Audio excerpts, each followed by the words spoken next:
The man was just praising his wife's gentle temperament to the elders when, in the next second, he saw her punching and kicking the scheming woman, then grabbing a stick and relentlessly lashing at her first love, leaving all the elders present dumbfounded. What the man didn't know, however, was that his wife was actually someone who had been reborn. In her past life, to elope with her first love, the woman had publicly humiliated her husband. But in the end, her first love cheated her out of all her property and forced her to take poison. On her deathbed, she learned from her first love that her husband had fought underground boxing matches to earn money, solely to buy her a dress, in a desperate bid to save their marriage. Yet she had always loathed him, ultimately driving him to marry another woman under his family's arrangement. As she lay dying, she realized how much she had wronged her husband and vowed that if she could start over, she would make it up to him with all her heart. Miraculously, when she opened her eyes again, she found herself back on the day she was supposed to divorce her husband, and she was in the middle of publicly shaming him in front of everyone. Realizing the situation, she immediately pulled back her hand before it could slap his face. But just as she was about to apologize, her husband had already taken out the pre-prepared divorce papers, and everyone around was quick to support his decision.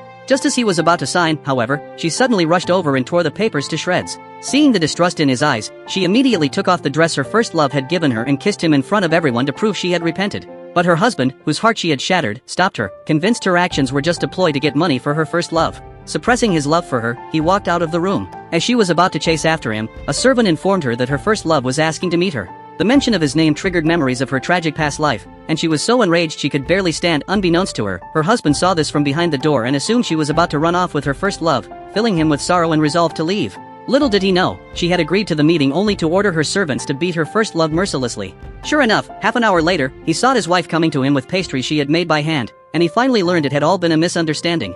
Still, he dared not touch her face. Noticing this, she leaned her cheek directly against his hand. But she had no idea that the next moment, she would hear that his good friend was returning from abroad, the very woman who had married him in her past life.